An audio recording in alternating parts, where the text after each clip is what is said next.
हर कहानी के ना दो रुख होते हैं, ठीक है। एक होता है स्माइली फेस और एक होता है सैड फेस। Sad face. कहानी है छोटी सी, सफर है लंबा। मम्मा के साथ और मेरी एक छोटी बहन फरीशा हम चले गए। मुझे वो याद अपना फर्स्ट डे जब मेरे पापा छोड़ने जाते थे। मैं बहुत रोता था। मैं अंदर स्कूल में एंटर होता था ना, तो मैं पापा को कहता था आपने मेरे साथ बैठना है। मैं तो बेटा मैं ऑफिस में हूँ। मुझे ना अपने पापा के पास जाना था। मेरा बचपन से शौक था। तब तक मेरे पापा बीमार हो गए, उनकी डेथ हो गई। कानों से, आँख से, नाक से, मुंह से ब्लड आ रहा था, ब्लीडिंग हो रही थी बहुत ज्यादा। मैं चाह रहा था यार एक पल मिल जाए मुझे जरा सा ना, और कि मैं थोड़ा सा उनके पास ना और रुक जाऊं, पर मुझे टाइम नहीं मिला उस टाइम पर। मैंने उनको अंदर जाके देखा, ब्लीडिंग हो रही थी। मैंने बेड को पकड़ लिया, मैंने कहा मैंने नहीं जाना यार, डॉक्टर्स के आप बाहर जाओ। Assalamualaikum everyone, welcome back to Cosmology. We are back with another vlog. तो guys वेलकम हो गया आप लोगों का न्यू व्लॉग के अंदर। उम्मीद करता हूँ मेरी कॉस्मोलॉजी फैमिली बिल्कुल ठीक ठाक होगी। तो यार आज का जो दिन है वो बड़े मजे का स्टार्ट हो गया, और आज का दिन जो स्टार्ट होते साथ ही जो है ना वो आप लोगों की डिमांड पे होता जा रहा है, होने जा रहा है, ठीक है। क्योंकि बहुत से कॉमेंट्स, बहुत सी बातें, बहुत सी चीजें जो है वो क्लियर करनी है आपके साथ, और आप लोगों को बताना है, कुछ समझाना है। अबे भाई मैं भी नंबर शो करने लगा था मैं फिर किसी का। अच्छा तो यार सीन कुछ ऐसे है कि मैं आप लोगों को बता देता हूँ कि आप लोगों ने बहुत सारे कमेंट्स किए हैं कि अली भाई हमें चाहिए अबू बकर के जो फादर के आप लोगों ने लास्ट टाइम किया था। आप लोगों ने काफी ज्यादा कमेंट किए, live journey live journey live journey live journey live journey. कि हमने जो है ना अभी अबू बकर के बाबा का जो है ना वो बरसी के खत्म वगैरह दिलवाया था कुरान खानी वगैरह की 18 फेब को, ठीक है। अभी तो काफी आगे निकल हैं, कमेंट्स वगैरह मैंने रीड किए। मैं कहा क्यों ना आप लोगों को प्रॉपरली एक्सप्लेन कर दिया जाए अबू बकर की जुबानी ही, ठीक है। ये आपको बता देता है सारा क्या इसका पास था, इसकी क्या जर्नी थी, इसने कैसे इसने अपनी लाइफ गुजारी, ठीक है। उनके जाने के बाद बेचारा 10 साल का था, बहुत सी जिम्मेदारियां ली घर की अपने पे और अपना बचपना छोड़ दिया। तो आपको अब ये अपनी जुबानी ही बताएगा, ठीक है। तो एक बात कहूं, बोल, कोई यूट्यूबर नहीं होगा जो इतनी जल्दी ना लाइव जर्नी करते, सिर्फ आप लोगों की वजह से। आप लोगों के प्यार में, आप लोगों की मोहब्बत में, आप लोगों के जो इश्क में जो है ना हम डूबते जाते हैं, ठीक है। आप लोग प्यार करते हैं और हमें सपोर्ट करते हैं, हमें इस चीज का बहुत ज्यादा खुशी है। तो यार इसी के साथ आज के व्लॉग को भी कर लेते हैं स्टार्ट। आप लोगों ने देखा होगा कि यार हर कहानी के ना दो रुख होते हैं, ठीक है। एक होता है स्माइली फेस और एक होता है सैड फेस। तो ठीक है, स्माइली फेस तो आप लोगों के साथ हम लेके चलते रहते हैं, बहुत सारा प्यार आप लोगों के साथ बांटते रहते हैं, और आप लोगों का प्यार जो है वो कमेंट्स में, रिस्पांस में मुझे बहुत ज्यादा नजर भी आता है, ठीक है। मैं उसे बहुत ज्यादा अप्रिशिएट करता हूँ। और फिर अपना जो ऑफ कैमरा और बैक जर्नी है आपकी वो शेयर करने लगा मैं आज, ठीक है। तो फिर इसी के साथ अपने आज के व्लॉग को भी कर लेते हैं स्टार्ट। जिसने हमारे चैनल को सब्सक्राइब नहीं किया हो जल्दी जाकर सब्सक्राइब करो, लाइक करो, शेयर करो, कमेंट करो और बेल आइकन को दबा दो।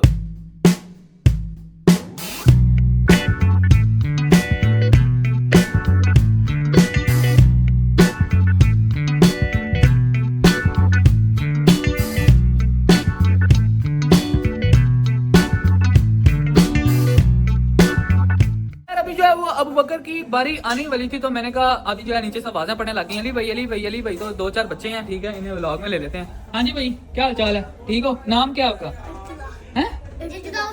इर्तजा हुसैन। और आपका? मोहम्मद इब्राहिम। और आपका क्या नाम है भाईजान? अब्दुल राफे। और भाईजान आपका? हसनैन। तो जी सारे व्लॉग में आ गए हो, 3 दिन बाद व्लॉग अपलोड हो जाएगा, उसमें अपने आप को देख लेना, ठीक हो गया? हाँ 3 दिन बाद। इतनी देर इसीलिए क्योंकि एडिटिंग में टाइम लगता है ना यार। हाँ अपलोड होने में भी 6-7 घंटे लग जाते हैं, और एडिटिंग में भी ऑब्वियसली 9-10 घंटे, तो फिर कितना टाइम लग जाएगा, बाकी आप अपने आप को देख लेना, ठीक है। ओके हो गया। लो जी गाइस, अब आती है मेरी बारी। कहानी है छोटी सी, सफर है लंबा। जाता हूँ अपने फ्लैशबैक में, आप लोगों को बताता हूँ अपनी छोटी सी कहानी। और स्वीट सी लाइफ थी। मैं अपने घर का सबसे बड़ा बेटा। मेरे फादर का नाम था डॉक्टर राय आबिद हुसैन। काफी अच्छा टाइम गुजरा, दोस्तों की तरह मेरे साथ रहते थे, और उन्होंने कभी फील नहीं होने दिया कि मुझे कि मैं उनका बेटा हूँ, बड़ा बेटा हूँ, मुझे काफी कुछ करना है, मतलब कि दोस्तों के साथ रहूंगा। कोई बच्चा नहीं होगा जिसको इतना प्यार मिला होगा, मुझे फैमिली में अपने सबसे ज्यादा प्यार मिला है। ज्यादा बड़ी करके आपको स्टोरी नहीं बताऊंगा, आगे चलते अपने अच्छे मोमेंट्स बताऊंगा। मैं हो गया था 4 साल का, मेरी पैदाइश है पाक पतन की, और जैसे जैसे बड़े होते गए हम चले गए उकाड़ा में मेरे जो दाद का था, वो जो दाद का सारी फैमिली है वो सारी उकाड़ा की है। मम्मा के साथ और मेरी एक छोटी बहन फरीशा हम चले गए उकाड़ा। मुझे वो याद अपना फर्स्ट डे जब मेरे पापा छोड़ने जाते थे। मैं बहुत रोता था। मैं अंदर स्कूल में एंटर होता था ना, तो मैं पापा को कहता था आपने मेरे साथ बैठना है। मैं तो बेटा मैं ऑफिस में हूँ। उनको अपने काम जाना होता था, तो मैंने काफ़ी रोना कि एक तो स्कूल जाने का शौक भी था मुझे, पर वो जब जाते थे ना मुझे अटैचमेंट इस तरह की थी उनके साथ कि मतलब कि वो ऐसी चीज़ है कि उसको छोड़ने का दिल नहीं करता। इस तरह की बेस्ट फ्रेंड के साथ भी नहीं होगी दोस्ती जिस तरह उनके साथ थी। और फर्स्ट डे से लेके अपना मेरे 2 साल गुजर गए, मेरी वो आदत बुरी नहीं गई। मैं हर दिन रोता था, घंटा बैठ के मैंने रोना, फिर टीचर्स ने चुप करवा देना, फिर उसी तरह नॉर्मल, फिर मैंने रोज जाना। फिर उसके बाद ये हुआ कि पापा ने ना लगवा दी मुझे एक वैन। फिर मजे की बात बताऊं, उन्होंने कहा मेरा बेटा ना सबसे अच्छे से अच्छा पढ़े, उकाड़ा का जो सबसे अच्छा स्कूल था मैं वहाँ पर पढ़ूँ। मामू आसम होते थे यहाँ पर लाहौर, और मुझे लाहौर काफ़ी पसंद था। मेरे पापा ने ना फिर यहाँ पे लाहौर में जॉब कर ली थी, और वो बहुत कम हमारे पास आते थे। कभी उनकी इस्लामाबाद जॉब लग जाती थी, कभी लाहौर में। वो अक्सर हमारे से काफ़ी दूर ही होते थे। और हमारी थी जॉइंट फैमिली, पुप्पो भी वहीं पर ही थी, दादो भी वहीं पर ही थी। उनके साथ ना बहुत अच्छा टाइम गुजरा, हम उधर रहे, काफ़ी अच्छा टाइम गुजरा। और अभी भी माशाल्लाह से दादो हैं मेरी, अल्लाह का शुक्र है, ठीक ठाक है अल्हम्दुलिल्लाह। और मुझे ना अपने पापा के पास जाना था। मैंने कहा यार मुझे ना लाहौर जाना है। उधर मामू आसम भी थे, और मामू आसम के साथ ना मेरी बड़ी अच्छी अटैचमेंट थी। मतलब कि वो जिस तरह स्पोर्ट्स वगैरह में उनको शौक था, काफ़ी एनर्जेटिक थे, मुझे उस तरह का होना था। मतलब कि मेरे पापा और मेरे मामू वो मेरे शुरू से आइडल रहे। मैंने कहा कि मामा को मुझे ना लाहौर जाना, मुझे कुछ छुट्टियाँ मिली स्कूल से, तो मैं लाहौर चला गया। मैं पापा के साथ ना अकेला रहा, बहुत अच्छा टाइम गुजारा मैंने। फिर मैंने ना सारा लाहौर फिरा, मतलब कि मैं अक्सर जब भी जाता हूँ ना लाहौर फिर रहा हूँ अपने मामा पापा के साथ, मामा के साथ, बहन भाइयों के साथ। तो मैं उनको बताता हूँ मैं इस जगह पे आया हूँ, मैं इस जगह पे आया हूँ, मैं इस जगह पे आया हूँ। मैंने ना अपने पापा के साथ ना सारा लाहौर घूमा है, तकरीबन सारा ही लाहौर घूम चुका हूँ मैं। फिर मेरी छुट्टियाँ हो गई थी खत्म, फिर मुझे जाना पड़ा वापस उकाड़। मैंने फिर ना बड़े होते कि मैंने रट लगा ली, मैंने लाहौर जाना, मैंने लाहौर जाना, मैंने लाहौर जाना। फिर एक टाइम ऐसा आया कि हम चले गए लाहौर। लाहौर आए, मामा ने अपना पॉलर बनाया यहाँ पर, और हमने स्कूल ज्वाइन किया। फिर अच्छा, काफ़ी अच्छा हमारा टाइम गुजरा यहाँ पर। और तब भी ना थोड़ा बहुत टिकटॉक का शौक था, मैं मामू के साथ थे ना, तो हम छोटी मोटी वीडियोस बनाते रहते थे आपस में फनी। पर हम इस तरह नहीं करते थे कि हमें फेम चाहिए उस टाइम पर ना, या हमें कोई पैसे वगैरह इससे चाहिए। हमें कोई नहीं पता था यार, हमें कुछ आइडिया नहीं था, आई स्वेयर कोई आइडिया नहीं था कि इससे पैसे आते हैं। हम सिर्फ अपना शौक पूरा करते थे। मुझे ना बचपन से शौक था कि मैं किसी मॉडलिंग में जाऊँ, मैं कोई एक्टिंग करूँ, मैं किसी ड्रामे वगैरह में जाऊँ। मैं अक्सर ना फिल्म्स वगैरह देखता था, मुझे शौक था कि मैंने इसमें जाना है। तो मेरे पापा ना कहते थे आपकी ख्वाहिश ज़रूर पूरी होगी, ज़रूर पूरी होगी। एक दफ़ा ना वो मुझे ले भी गए अपने साथ ना, तो कहते आपको ऑडिशन करवाते हैं। मैंने कहा ओके नो प्रॉब्लम। मेरा ऑडिशन हुआ बहुत अच्छा वहाँ पर। फिर जब तक वहाँ से जवाब आना था तब तक मेरे पापा बीमार हो गए। मेरे पापा को हुआ था हेपेटाइटिस सी। वो उनकी तबीयत ना काफी खराब रहने लग गई थी, तो हम ये चीजें काफी नोट करते थे। उनको देख के लगता था कि वो ना अब बीमार हो चुके हैं। वो अपनी केयर बहुत कम करते थे, ठीक है। वो हमें बताते भी नहीं थे कभी कौन सी दवाई खा रहे हैं, कभी कौन सी दवाई खा रहे हैं। अक्सर ना उनकी रात के टाइम ना तबीयत खराब हो जानी, उन्होंने आज तक हमें नहीं बताया कि तबीयत खराब हुई, मैं रात को उठ के चला गया। मैं अपने पापा के साथ सोता था ना, मुझे बताया जैसे कि आप लोगों को बड़ी अटैचमेंट थी, तो मैं ना रोज देखता था वो रोज सुबह 4 बजे उठ के जाते थे, 5 बजे 6 बजे आ रहे होते थे, और उनके हाथों में दवाइयाँ होती थी। अक्सर कोई ना कोई इंजेक्शन लगवाया होता था उन्होंने। उनकी तबीयत बहुत ही खराब हो जाती थी, अक्सर वो चुप करके चले जाते थे, किसी को नहीं बताते थे। मामा को टेंशन नहीं देते थे कि मुझे कुछ हो रहा है या तबीयत खराब है। वो कहते थे यार काम पे जाना है, काम पे जाना है। मामा ने कहा नहीं जाना, तबीयत आपकी सही नहीं है। पापा ने ना चुप करके लेट जाते हैं, चाहे वो चले जाते थे काम पर। 2020 में उनकी डेथ हो गई। हम डॉक्टर हॉस्पिटल में थे, वहाँ पर कोई आइडिया नहीं था मुझे। मैं मामू के तरफ था उनके घर, मैं उधर 2 दिन रहा। उनको ना कॉल आई कि डॉक्टर साहब की ना डेथ हो गई। मेरे ना हल्के से कानों में आवाज़ पड़ी। मेरी ना नानू थी बहुत अच्छी ना, वो सबसे बहुत ज़्यादा प्यार करती थी।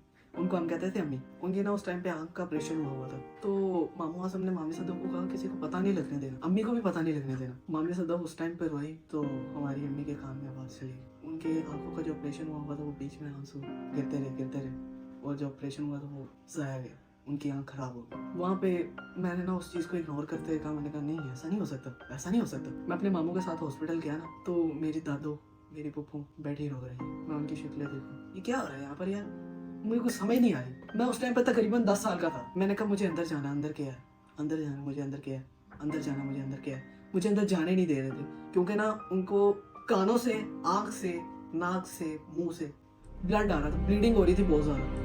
और मैं कह रहा था मुझे अंदर जाना है। मैं रोने लग गया, मैं अंदर भागूं। फिर टाइम आया, उन्होंने सिर्फ और सिर्फ 3 मिनट दिए। मैं चाह रहा था यार एक पल मिल जाए मुझे जरा सा ना, और कि मैं थोड़ा सा उनके पास ना और रुक जाऊं, पर मुझे टाइम नहीं मिला उस टाइम पर। मैंने उनको अंदर जाके देखा, ब्लीडिंग हो रही थी। मैंने बेड को पकड़ लिया, मैंने कहा मैंने नहीं जाना यार, डॉक्टर्स के आप बाहर जाओ।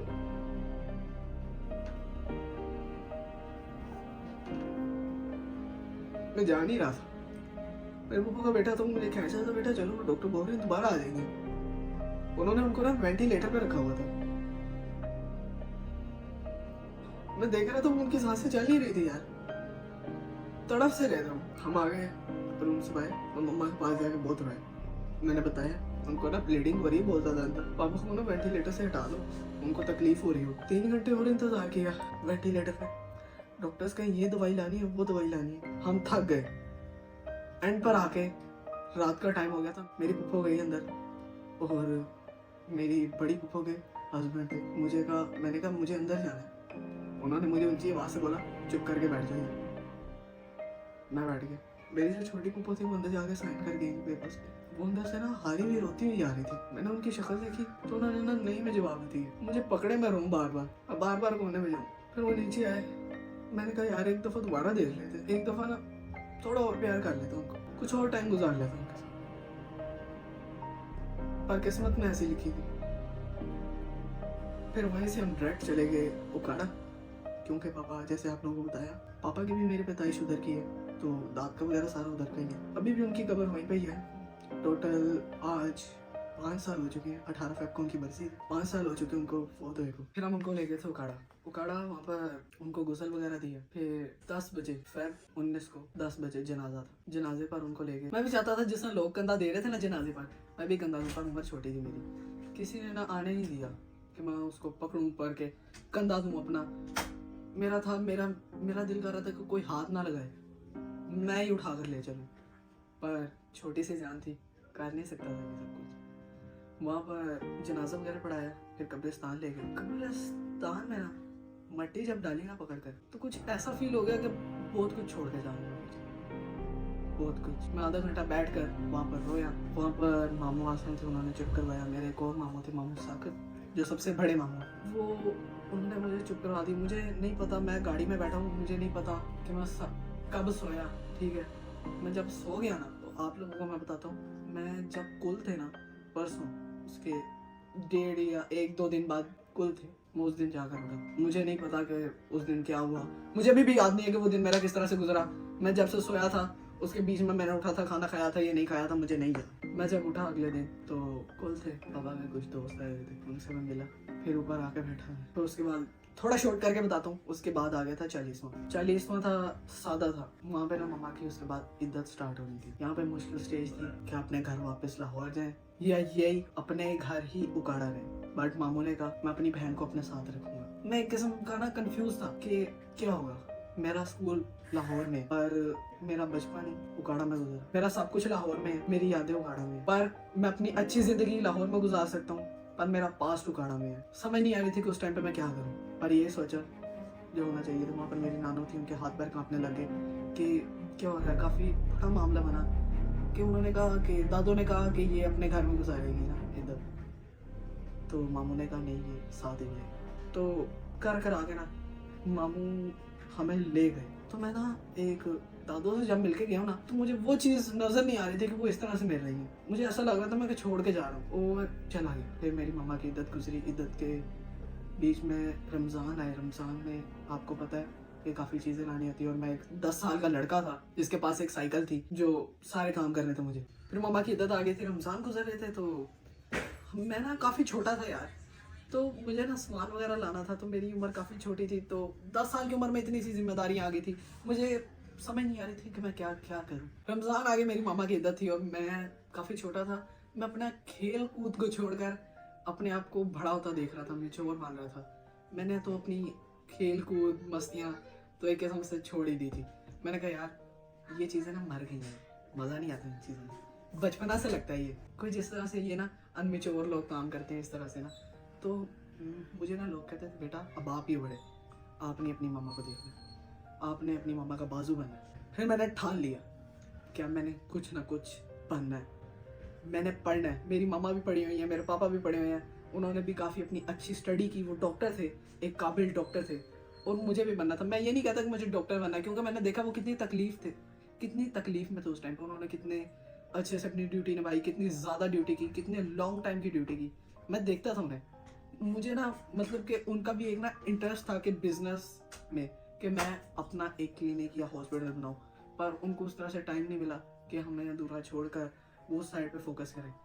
पर मेरे पापा भी मुझे इस चीज़ में सपोर्ट करते थे कि मैं एक्टिंग में जाऊँ, मैं भी एक अच्छा एक्टर या मॉडल बनूँ। जो मुझे शौक था वो मुझे अप्रिशिएट करते थे इस चीज़ पे कि हाँ बेटा बनोगे, ज़रूर बनोगे। वो तो काफ़ी इस चीज़ पे लेके जाना भी चाहे। मैंने जैसे कि आप लोगों को बताया, उनकी तबीयत ख़राब हो गई थी जब इस चीज़ का आंसर आना था। फिर आगे मैं बड़ा होता गया, मैं इस चीज़ को शौक पूरा करने में लग गया। तो मैंने देखा कि मुझे अपने घर वालों को संभालना है, मेरी बहनें भी हैं। मैं फिर अपनी उसी जगह पे आके मैं अपने मामू के पास आया। उन्होंने ना मतलब कि बेटों की तरह रखा मुझे। जिस तरह वो अपने बच्चों से प्यार करते थे ना, उसी तरह वो उससे ज़्यादा मुझे भर के प्यार करते थे। उन्होंने जिस तरह अपने बच्चों को चीज़ें सिखाई वैसे मुझे सिखाई। जिस तरह उन्होंने अपने बच्चों को सिखाया ये गलत रास्ता है, उसी तरह मुझे सिखाया कि ये गलत रास्ता है। और अली के साथ ना बड़ी अच्छी मेरी दोस्ती रही है, बड़ी अच्छी यारी रही है। मैं कहता हूँ यार भाई होना तो इस तरह का हो, आप लोगों को ना फ्रेंडली, बड़ा भी होके, मिच्योर चीज़ भी होके आपको बताएगा यार कि नहीं यार ये चीज़ गलत है।